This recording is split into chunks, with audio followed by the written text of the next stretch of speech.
کہ اس روئے زمین پر کچھ ایسی قدسی شخصیات موجود ہیں جن کے دلوں میں اللہ کی محبت کی آگ لگی ہوئی ہے.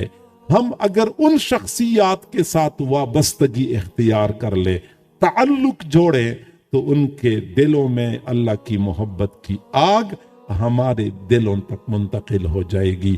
ایک دل کی کیفیات اگلے دل پر اثر انداز ہو جاتی ہیں. یہ مشاہدہ ہے.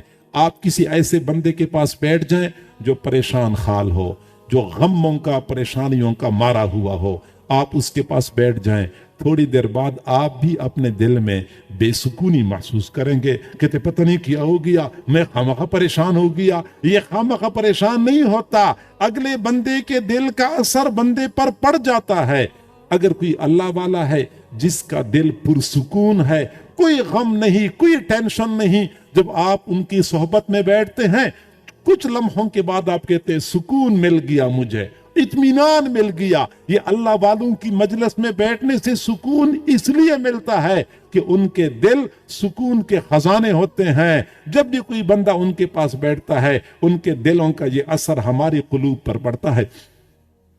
ایسی ہی جس دل میں اللہ کی محبت کی آگ لگی ہوتی ہے تو یہ آگ ہمارے دلوں میں خود بخود منتقل ہو جاتی ہے. اصول یہی ہے، خدا نخواستہ ایک گھر کو آگ لگ جائے، اگلے گھر کو اس سے متصل گھر کو آگ لگ جاتی ہے. اور اسی طریقے سے ایک سینے میں اللہ کی محبت کی آگ لگی ہوتی ہے، اگلے سینے میں خود بخود منتقل ہو جاتی ہے.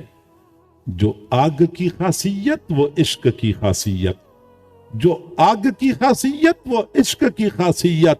ایک خانہ بخانہ ہے، ایک سینہ بسینہ. سینے سے اگلے سینے میں یہ آگ منتقل ہو جاتی ہے.